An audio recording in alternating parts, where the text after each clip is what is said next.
va voir aujourd'hui la troisième partie qui concerne la loi exponentielle.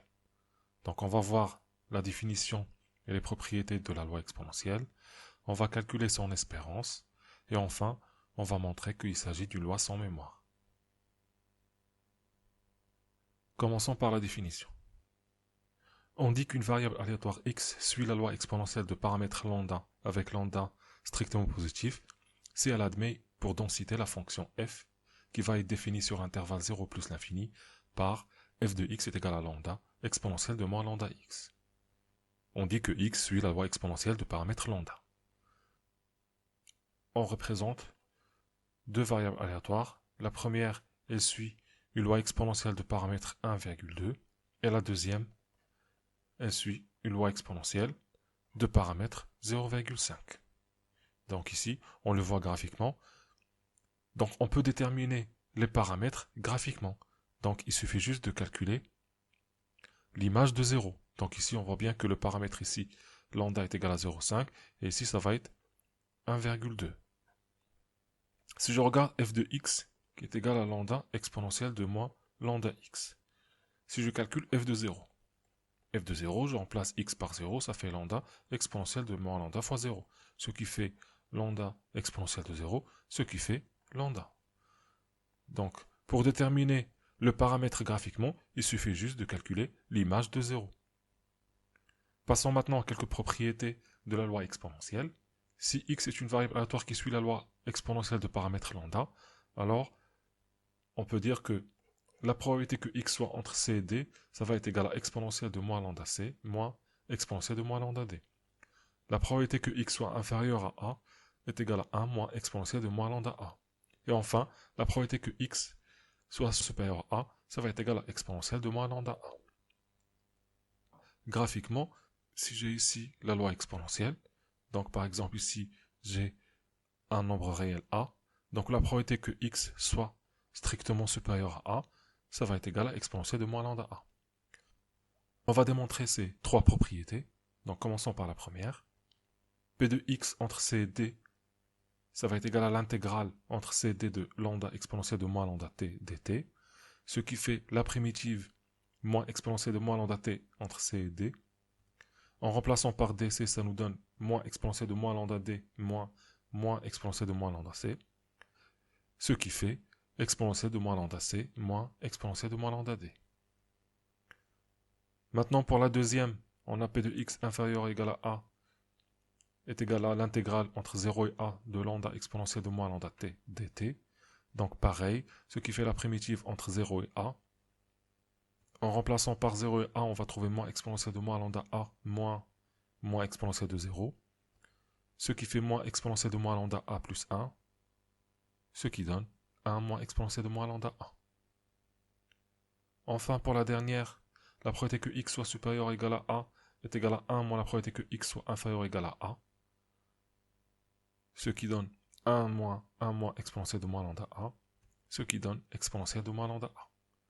Donc il faut absolument maîtriser ces démonstrations parce qu'à chaque fois qu'on va faire un exercice, il va falloir refaire les mêmes calculs. Passons maintenant à l'espérance. Donc on considère une variable aléatoire x qui suit une loi exponentielle de paramètre lambda. On appelle espérance mathématique de x le nombre espérance de x qui est égal à la limite quand x tend vers plus l'infini de l'intégrale entre 0 et x tf de t dt. Et si on calcule cette limite-là, on va trouver l'espérance de x est égale à 1 sur lambda. Donc là, on peut utiliser cette formule à chaque fois que j'ai besoin de calculer l'espérance. Passons maintenant à un exercice d'application. Donc on considère que le temps d'attente en minutes à un guichet de service après-vente d'un magasin peut être modélisé par une variable aléatoire t qui va suivre une loi exponentielle de paramètre lambda est égal à 0,2. Première question, calculer au millième près la probabilité d'attendre un temps inférieur ou égal à 5 minutes. Deuxième question, calculer au millième près la probabilité d'attendre plus que 10 minutes. Et enfin, on a un client qui se présente au guichet. Quel temps peut-il espérer attendre? Donc je vous laisse réfléchir à cet exercice et on corrigera après. Commençons par la première question. Donc on cherche à calculer P de t inférieur ou égal à 5. Donc ça fait l'intégrale entre 0 et 5 de 0,2 exponentielle de moins 0,2t dt, parce que lambda est égal à 0,2 ici. Ce qui fait la primitive moins exponentielle de moins 0,2t entre 0 et 5. En remplaçant par 5 et par 0, on trouve moins exponentielle de moins 1 plus 1, ce qui fait à peu près 0,632. Passons maintenant à la deuxième question. Donc on cherche à calculer la probabilité que x soit supérieur ou égal à 10. Ce qui fait 1 moins la probabilité que x soit inférieur ou égal à 10. Donc 1 moins exponentielle de moins 0,2 fois 10, ce qui fait exponentielle de moins 2, ce qui donne à peu près 0,135. La troisième question, on doit calculer l'espérance. Donc on sait que l'espérance de x est égale à 1 sur le paramètre, ce qui fait l'espérance de x est égale à 1 sur 0,2, ce qui donne 5. Donc, le client peut espérer attendre 5 minutes. Passons maintenant à un deuxième exercice.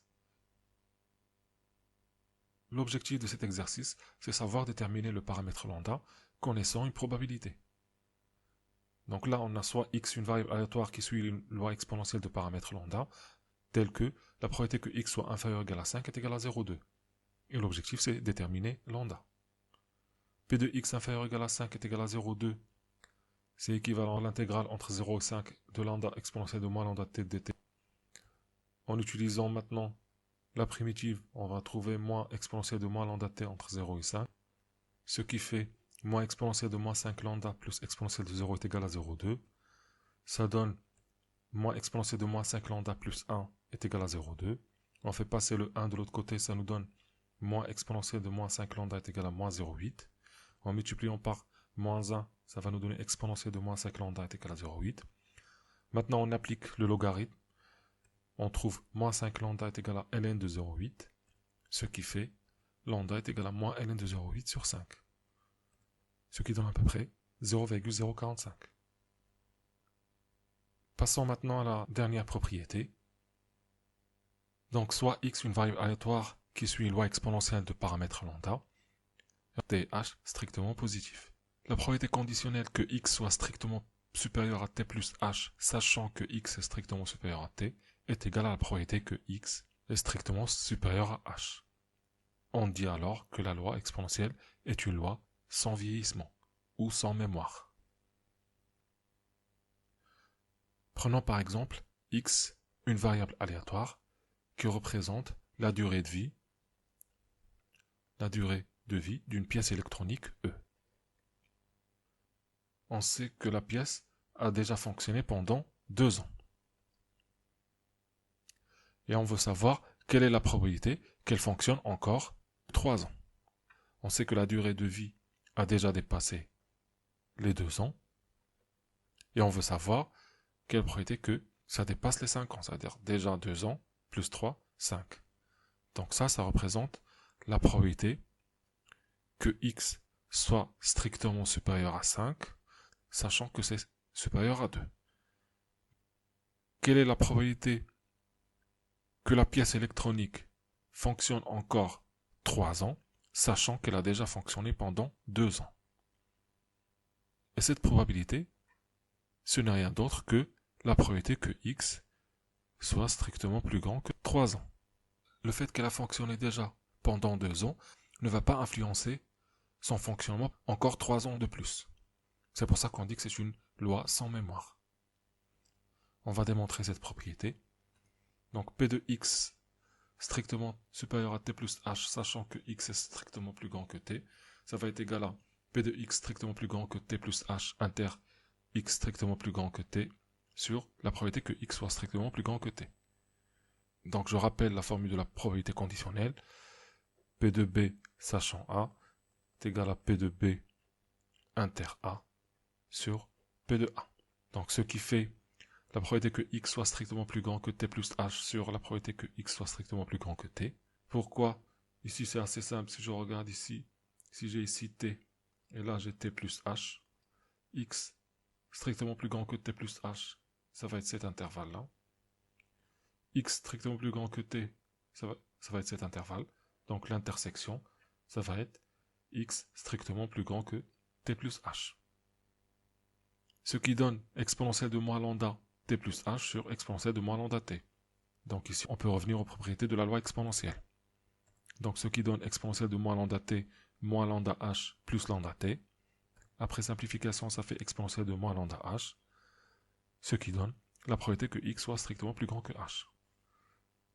Donc ici, il faut revenir aussi aux propriétés sur la loi exponentielle. Passons à un exemple. On a la durée de vie d'un transistor qui suit une loi exponentielle telle que P de t inférieur ou égal à 1000 est égal à 0,095.